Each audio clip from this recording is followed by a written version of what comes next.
याद रखो झाड़ू वालों, तुम ताहिर हुसैन को बोलोगे तो मैं तुम्हारे बाप के बाप को बोलूंगा, याद रखो। अरे तुम्हारा बाप 6 महीने शराब के मामले में जेल को जाकर बेल पर आया है। मेरे ताहिर पर शराब का मुकदमा नहीं है। भारत में सबसे बड़े 2 झूठे हैं, 2 झूठे हैं। एक का नाम, दूसरे का नाम, बस। पानी नहीं पिलाया दिल्ली की जनता को, मगर जहर पिला रहा है, शराब का पॉलिसी बनाया। अबे तू जहर पी के बीमार पड़ के बताता, या कम से कम पानी पी के खांसता।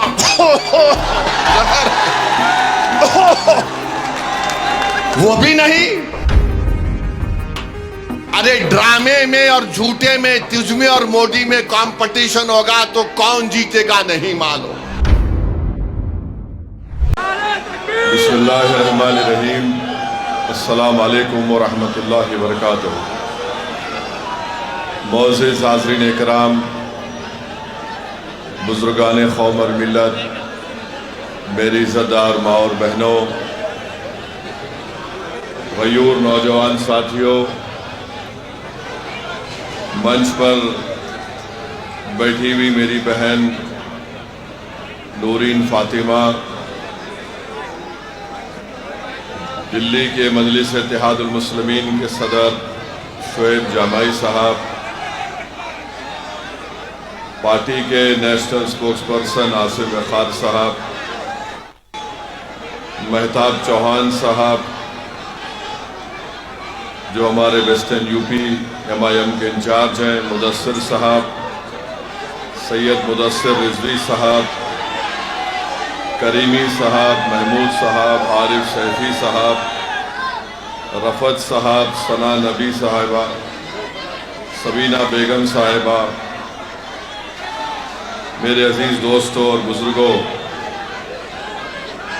मैं आप तमाम का शुक्रगुज़ार हूँ कि आपने अपना कीमती वक्त निकाल कर आज यहाँ पर शिफाउर रहमान साहब के इंतखाबी जलसे में आपने शिरकत की और इतनी बड़ी तादाद में हमारी माँ और बहनों का, आप तमाम का, बुज़ुर्गों का जमा होना नौजवानों के साथ यकीनन इस बात का पैगाम देता है कि इंशाअल्लाह ताला ओखला में अब की बार जालिम कामयाब नहीं होगा, मजलूम कामयाब होगा इंशाअल्लाह। अब की बार ओखला में फिरौन का साथी कामयाब नहीं होगा, बल्कि मूसा का साथी कामयाब होगा। अब की बार ओखला से यजीद का परचम नहीं लहराया जाएगा, हुसैनी परचम लहराया जाएगा। अब की बार ओखला से झूठों को कामयाब होने नहीं देंगे, सच्चाई को कामयाब करेंगे। मेरे अजीज दोस्तों और बुजुर्गों, मैंने पहले भी कहा था और आज भी कह रहा हूं, मैं ये बात समझने से कासिर हूं कि दिल्ली प्रदेश का मुख्यमंत्री जेल को जाता है, उस पर भी तकरीबन उतने ही सीरियस IPC के चार्जेस लगते हैं, PMLA भी लगता है। मगर आखिर क्या वजह है कि सिसोदिया पर भी शराब का इल्ज़ाम, केजरीवाल पर भी शराब का इल्ज़ाम, जैन पर इल्ज़ाम, खुद ओखला के आम आदमी पार्टी के मौजूदा MLA जो अनकरीब रिटायर होने जा रहे हैं इंशाअल्लाह, उनको भी जेल में डाला गया। ये 4 जेल को जाते हैं और ऐसा जाकर निकलते हैं कि जैसा कोई अपने ससुराल में जाकर मुंह दिखाई करके आ गया। 6 महीने मुख्यमंत्री केजरीवाल जेल में रहे। 6 महीने के बाद उनको बेल मिल गई। सिसोदिया 12-15 महीने रहे, बेल मिल गई। जैन काफी लंबा अरसा रहे, जेल मिल गई। यहाँ के मौसूफ जेल को गए, वापिस आए, फिर गए, फिर वापिस आए। आखिर इनके पास ऐसी कौन सी जादू की छड़ी है जो शिफा के पास नहीं है? आखिर ये क्या वजह है कि इनको इंसाफ मिल जाता है, इनके घर वाले इनसे महरूम नहीं होते, इनके चाहने वाले इनसे महरूम नहीं होते? अगर आज हमारी बहन शिफा की तड़प में आपके दरमियान में आकर कह रही है, तो हमारी बहन को भी वही हक हासिल है जो केजरीवाल की बीवी को भी हासिल है। याद रखो, अगर केजरीवाल की बीवी को तकलीफ हुई और केजरीवाल वापस आ गया, तो नौरीन का हस्बैंड वापस क्यों नहीं आया 5 साल में? अगर सिसोदिया के घर वाले परेशान हैं, तो क्या सिसोदिया, केजरीवाल और यहां के घर वालों की परेशानी शिफा और ताहिर हुसैन की तकलीफ से ज्यादा हो सकती है? क्या दोनों इंसान नहीं हैं? ये बात आपको गौर करना पड़ेगा। इंसाफ सबसे होना चाहिए। यहां मुकदमा चलता नहीं है, वहां मुकदमे की हियरिंग हो जाती है। यहां पर टाइम पे टाइम लिया जाता है, वहां पर बेल पे बेल दी जाती है। तो मेरे अजीज दोस्तों, मेरी इज्जतदार माँ और बहनों, ये बात आपको समझना बहुत जरूरी है। दूसरी बात यह है कि मजलिस पर इल्जाम कि मजलिस ने क्यों दिया शिफा को। अरे याद रखो, अगर चुनाव फिर होगा, फिर शिफा को देंगे, या जो जेल में बैठा है वो मजलूम है तो उसको टिकट देंगे। ये मजलिस की पॉलिसी है। हम चाहते ही हैं कि जो जिसको दबाया जा रहा है, जिसको तुम एंटी नेशनल कहते हो, हम उसको नेशनलिस्ट कहेंगे। जिसको तुम कम्युनल कहते, उसको हम सेकुलर कहेंगे। तुम्हारा एजेंडा हम कबूल करने को तैयार नहीं है। ना केजरीवाल का करेंगे, ना मोदी का एजेंडा कबूल करेंगे। हम अपना एजेंडा तय करके जनता में आए हैं और जनता से कह रहे हैं कि अब की बार ओखला से शिफा को आपको कामयाब करना है। इसलिए कामयाब करना है कि एक पैगाम देना है उन वक्त के फिरौनों को कि तुमने जुल्म किया, तुमने ऐसे कई नौजवान बच्चे और बच्चियों को जेल में डालकर उनकी जिंदगियों को बर्बाद कर दिया। वो मासूम बच्चे ताहिर हुसैन आज वापस आए। जब ताहिर हुसैन जेल को गए थे, उनका बेटा मुझसे कह रहा था कि सद साहब, मेरी उम्र 15 साल की थी, मैं 5 साल में एक मर्तबा भी अपने अब्बू का हाथ पकड़कर महसूस नहीं किया। आज 5 साल के बाद मेरे अब्बू सुप्रीम कोर्ट के ऑर्डर पर आए हैं। तो मैंने पूछा, क्या किया तुमने पहली मर्तबा? तो कहा कि मैंने अपने अब्बू का हाथ पकड़कर उसको महसूस किया कि मेरे अब्बू हैं। ये हाल करके रख दिया गया है। और तुम बोलते कि मजलिस फिरका परस्ती करती है। अरे केजरीवाल, तुम्हारी जबान पर शिफा का नाम क्यों नहीं आता? तुम्हारी जबान पर ताहिर हुसैन का नाम क्यों नहीं आता? तुम्हारी जबान पर सैफी का नाम क्यों नहीं आता? अरे क्या जुल्म किया था इन्होंने? तुम्हारी तरह शराब का कारोबार या पॉलिसी का ऐलान तो नहीं किया था इन्होंने। एक जालिम हुकूमत के काले कानून के खिलाफ एहतजाज हुआ था। वो एहतजाज भारत की तारीख का एक तारीखी सुनहरा एहतजाज था। जिस एहतजाज को हमारी माँ और बहनों ने शुरू किया, उस एहतजाज ने सारे भारत के नौजवानों को, हमको एक हौसला दिया और सारे भारत में शुरू हो गया शाहीन बाग हम भी बनाएंगे, शाहीन बाग हम भी बनाएंगे। मैं सलाम करता हूं आपको। जब आपने अपनी ताकत और बल के ऊपर बगैर किसी सियासी पार्टी की ताईद लिए तुमने सारे मुल्क को एक पैगाम दिया कि किस तरह जमहूरियत में एहतजाज होता है। आपने कामयाब एहतजाज चलाया। आज वही एहतजाज की जरूरत है। जेल का जवाब वोट से होगा, जुल्म का जवाब वोट से होगा, और मजलूम का साथ देना है, जालिम का साथ देना नहीं है। याद रखो, अगर ये वक्त की इख्तिदार की कुर्सियों पर बैठने वालों को अगर आप फिरौन समझते हैं तो फिर मूसा का साथ देना पड़ेगा। अगर फिरौन को फिरौन समझते हैं तो मूसा का साथ देना पड़ेगा। सिर्फ ये नहीं कह सकते कि नहीं ये लोग जालिम है। अरे अगर जालिम है तो जालिम को कौन हरा सकता है, उसका साथ दो। जालिम को वोट देने से जालिम और मजलूम मजबूत होगा। अगर इन यजीदियों को हराना है तो आपको हुसैनी लश्कर के परचम को लहराना पड़ेगा। अगर आप इंसाफ चाहते हैं, मान सम्मान चाहते हैं, तो मेरी आपसे दरबंदाना अपील है कि आप शिफा के हक में 5 तारीख को अपना वोट दें। और याद रखो, लोग आकर इल्जाम लगाते हैं मुझ पर, ओवैसी ये ओवैसी वो।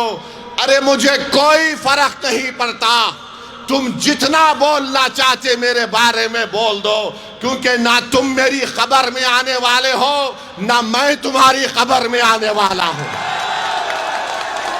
जितनी तुम बकवास बकना चाहते बको, मगर प्यारे तेरी जबान तो तेरी है, मगर तेरा फ्रस्ट्रेशन जो तू निकाल रहा है वो केजरीवाल का निकाल रहा है। बोलो, जितना बोल सकते बोलो। अरे भारत में अगर सबसे ज्यादा गाली दी जाती है तो मुझे कोई बी टीम बोलता, कोई ये टीम बोलता, कोई बोलता कि उनसे मिल लिए उनसे मिल लिए। मगर जब भारत की पार्लियामेंट में 300 बीजेपी के एमपी के सामने अगर कोई अकेला खड़े होकर धाड़ता है तो कौन करता है? CAA का कानून अगर किसी ने मोदी की आंखों में आंखें डालकर फाड़ा तो उसका नाम केजरीवाल नहीं था, ओवैसी था। ट्रिपल तलाक का गलत कानून को गलत कानून कहने वाला कौन था? केजरीवाल था या ओवैसी था? बताओ। UAPA का कानून बनाया गया तो क्या कांग्रेस पार्टी ने तारीख नहीं की? आज उसी UAPA के कानून जो 2019 में तरमीम की गई, उसी कानून में आज शिफा फंसा हुआ है, सैफी फंसा हुआ है, और आज आकर हम पर उंगलियां उठाते हैं।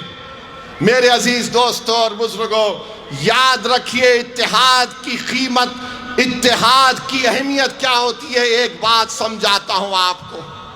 हरियाणा में एक बहुत बड़े बाबा हैं, राम रहीम कहते हैं उनको। सुना नाम आपने? राम रहीम उनका नाम है। राम रहीम उनका, मुझे वो क्या करते मुझे उससे मतलब नहीं, मगर समझाने के लिए बता रहा हूं। वो बाबा राम रहीम के पीछे उनके लाखों चाहने वाले हैं। जब कभी चुनाव आता, राम रहीम को पेरोल पे छोड़ दिया जाता, और हम इतनी बड़ी तादाद में हैं, हम भीख मांग रहे हैं 5 साल से कि शिफा को घर आना चाहिए। तुम में ताकत है मगर तुमको एहसास नहीं है। राम रहीम के पीछे उसके चाहने वाले लाखों, शायद 10-15 लाख होंगे, और उन 10-15 लाख के लिए हर बार उनको छोड़ा जाता है। सोचो तुम्हारी ताकत क्या है, तो सोचो तुम्हारी अहमियत क्या है। यही बात जब मैं कहता हूं तो कल से आप देखेंगे ओवैसी फिर से भड़काऊ भाषण दिया। मैं सच्चाई को बयान कर रहा हूं। आज अखबार में पढ़ा कि बाबा राम रहीम को पेरोल पे छोड़ दिया गया है। कोर्ट ने उनको सजा दी है, शिफा को सजा नहीं दी, ताहिर को सजा नहीं दी, सैफी को सजा नहीं दी। वो सजा काट के भी पेरोल पे आ रहा है। ये बेचारा 5 साल के बाद इलेक्शन लड़ रहा है तो 7-4 दिन के लिए घर को आ रहा। सोचो ओखला की आवाम, अगर तुम करवट नहीं बदलोगे, तुम अपने मिजाज में एक सोचने का तरीका नहीं बदलोगे, तो हर कोई आएगा और डराएगा। बीजेपी, मोदी, केजरीवाल, अरे ओवैसी ये बोलकर चला जाएगा। हाँ, मैं आप और हम इस दुनिया से जाने वाले हैं, मगर अगर एक सजा याफ्ता मुजरिम है राम रहीम, उसको कई मर्तबा पेरोल मिल गई, शिफा को नहीं मिलती है मेरे भाई, शिफा को नहीं मिलती है। क्यों नहीं मिलती? क्योंकि कोई साथ देने वाला अगर होगा ना तो बराबर सब चीज होता है। याद रखो, जब तक तुम्हारे पास ताकत नहीं आएगी कोई तुमको पलट कर नहीं पूछने वाला। और ताकत का मतलब ये नहीं है कि ओवैसी को देखकर तुम नारे लगा दो, ताकत का ये मतलब नहीं है कि तुम मेरे साथ सेल्फी ले लो, ताकत का मतलब ये नहीं है कि तुम व्हाट्सएप पर मेरी तारीफ लिख दो, ताकत का ये मतलब नहीं है कि फेसबुक पर तो मेरी तकरीर सुनकर गोलक भाई ने क्या भाषण दिया। ताकत का ये मतलब है कि तुम मुत्तहिदा अपने वोट का इस्तेमाल करो और शिफा को एमएलए बनाओ। ये ताकत है, ये ताकत है। इस ताकत को पहचानो। सिर्फ जाकर कोई नेता मिला, आपके साथ फोटो, बोला वाह वाह आपके साथ फोटो, ये ताकत नहीं है, ये गुलामी है। और आप देखेंगे अब चुनाव हो रहा है तो केजरीवाल ओखला की आवाम से कह रहा है वोट कट जाएंगे तो ऐसा हो जाएगा। मेरी एक सवाल का जवाब दो ओखला की जनता, हम वोटर हैं या हम शहरी हैं? हम वोटर हैं या सिटीजन है? हमको बताओ आप। अगर हम वोटर हैं तो फिर आप हमेशा इस्तेसाल आपका होगा। अगर आप सिटीजन है तो आपके राइट्स हैं, आपके हुकूक हैं। तो ये केजरीवाल और मोदी क्या कर दिए? ये सिर्फ वोटर हैं, ये सिटीजन नहीं है राइट्स के साथ। इनको डराओ, इनको वोट हासिल करो। असदुद्दीन ओवैसी यही कह रहा है कि तुम पहले सिटीजन विद राइट्स हो, उसके बाद वोटर हो। तुम कहां है तुम्हारा राइट? आज आकर यहां पर क्या कह रहे हैं केजरीवाल के लोग? बीजेपी जीत जाएगी, बीजेपी जीत जाएगी।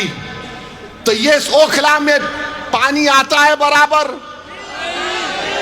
क्या ओखला में सुबह में आपको एक आवाज नहीं आती कि पानी ले लो 25 रुपये, पानी ले लो 30 रुपये? ये सिटीजन राइट्स का मामला है। मैं चला हूं ओखला में पैदल कई मर्तबा, हर जगह गंदगी है, सफाई नहीं होती। अरे केजरीवाल चला मेरे साथ, कला मेरे साथ चल, मैं तुझे दिखाता हूं ओखला में तुमने क्या किया। डिस्पेंसरी बनाई, अस्पताल बनाया, सफाई बनाई। चलो केजरीवाल ओखला में दिखाता हूं। पूरे दिल्ली का एक माउंट एवरेस्ट है कचरे का जो यहां पर लाकर फेंका जाता। आज से 27 साल पहले हैदराबाद में हमारे कॉन्स्टिट्यूंसी में कचरा लाकर डालते थे। चंद्राबाबू नायडू, हमने कई मर्तबा कहा बंद करो, बंद करो। एक दिन जाकर एहतजाज हुआ, बहुत खतरनाक एहतजाज हुआ, हम पर मुकदमा भी हुआ। कचरा डालना बंद हुआ और कचरा ऐसा बंद हुआ कि वहां पर एक गोल्फ क्लब खोल दिया गया। मेरे भाई, जब तक ताकत नहीं होगी आप सिर्फ नारे लगा लो। एक शायर को बुला के कलाम पढ़ा लो, वाह वाह जिंदाबाद, मगर ताकत क्या है तुम्हारे पास? सिटीजन विद राइट्स हमको हासिल करना है, वो मुझसे महरूम हो जा रहे। और यहां के विधायक 10 साल से हैं, 10 साल से क्या किया आपने काम बताओ? मैंने ये किया। अरे तुमने क्या किया? देखो तुमने बर्बाद कर दिया ओखला को। तुम मामूली पीने का पानी नहीं इंतजाम कर सके तो केजरीवाल बोलता है भाई यमुना से जहर आ रहा है। अरे केजरीवाल तू वो पानी पी के बीमार पड़ा क्या? ओखला में पानी इसलिए नहीं आया क्योंकि उसमें जहर है। क्या बात है, कितना बड़ा झूठा है ये। भारत में अगर झूठों का कंपटीशन होगा तो लिख कर दूंगा 2 लोग जरूर फाइनल में आएंगे। एक मोदी जी और एक मफलर छोटा रिचार्ज, दोनों में रुक जाइए बैठ जाइए, दोनों में जबरदस्त कंपटीशन होगा। मेरे अजीज दोस्तों और बुजुर्गों, एक और मिसाल आपको देता हूं। 2021 में एक बच्चे को कत्ल कर दिया गया था, मैंने उसकी मजम्मत की। ये आम आदमी पार्टी के लोग बोले क्या हम नारा नहीं लगा सकते? फिर दिल्ली का फसाद हुआ, ये केजरीवाल बोला मेरे पास लॉ एंड ऑर्डर नहीं है, जो 5 तारीख को डालने जा रहे। याद रखो, तबलीगी जमात पर लिखकर कंप्लेन देने वाला केजरीवाल है। तबलीगी जमात पर लिखकर FIR दर्ज कराने वाले का नाम केजरीवाल है। जब कोविड की लिस्ट आती थी तो दिल्ली के सब इलाकों की लिस्ट आती थी, इतने पॉजिटिव नेगेटिव, इतने हॉस्पिटलाइज, उसके नीचे होता था मरकज की लिस्ट। ये जुल्म शुरू किया इस शख्स ने और पूरे देश में मुसलमानों के खिलाफ एक नफरत का माहौल पैदा कर दिया गया।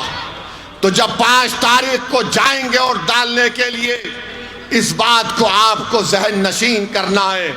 अरे केजरीवाल, जब उन बच्चों को लिटाकर दिल्ली की पुलिस मार रही थी कि जाओ गाओ जनगण मन, उसमें से एक बच्चा मर गया। चल केजरीवाल, तू नाम लेके बताओ उन 3 बच्चों का नाम क्या है, बताओ उनका नाम क्या है। नाम भी नहीं ले पाएंगे। ये एक ही बोलेंगे, आप खामोश बैठे रहो, आप कुछ मत करो, आप बीजेपी को हराओ। अरे बीजेपी को हम 50 साल से हरा रहे हैं, जनसंघ फिरका परस्ती को हम हरा रहे हैं। तुमने क्या किया? बस हमारा वोट लिया और उसके बाद हमको भुला दिया। मेरी आपसे अपील है कि 5 तारीख के दिन मुत्तहिदा अपने वोट का इस्तेमाल करिए। और अभी मुझे बताया गया कि समाजवादी पार्टी के लोग भी आ रहे हैं। कभी आईने में अपना चेहरा देखो समाजवादी पार्टी के नेताओं।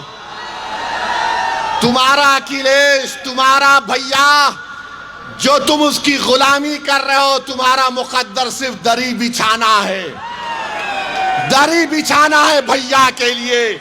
ओवैसी कह रहा है कि अब किसी के लिए दरी नहीं बिछाएंगे, बिछाएंगे तो अपने लिए और शिफा के लिए। ये वो अखिलेश है। जब मुख्यमंत्री था तो मुजफ्फरनगर का कांड हुआ था। आजादी के बाद 50,000 लोग बेघर हो गए, 40 से ज्यादा महिलाओं की अस्मत रेजी की गई थी। कहां गया था तुम्हारा सेकुलरिज्म? आजम खां को सजा हो गई, अखिलेश पे एक मुकदमा नहीं होता है, एक मुकदमा अखिलेश पे नहीं होता है। इतने बड़े काम अखिलेश ने किए, मगर मोदी जी उसको ही चाय पिला रहे, आजम को जहर दे दिया गया। बोलो समाजवादी पार्टी के लोगों, याद रखो अकला की जनता, ये लड़ाई आपकी सियासी आवाज की है, ये मेरी लड़ाई नहीं है। मैं मर मिटने को तैयार हूं, मगर आपकी लड़ाई है। आपका नेता पैदा हो, अगर आज शिफा नहीं जीतेगा तो कल को इन जालिमों के खिलाफ नहीं उठेगा। याद रखो, जालिमों को कमजोर करना है, इंसाफ को कामयाब करना है। तो मेरी आपसे दरमंदाना अपील है कि 5 तारीख के दिन आप तमाम लोग अपने घर वालों के साथ निकलकर अपने वोट का इस्तेमाल करेंगे ना? पतंग के निशान पर बटन दबाएंगे आप फिरौन को हराएंगे, आप फिरौन को हराएंगे, आप जालिम को हराएंगे, आप इंसाफ को कामयाब करेंगे। तो लगाइए मेरे साथ नारा, नारे तकबीर, नारे तकबीर। अस्सलाम वालेकुम व रहमतुल्लाहि व बरकातहू।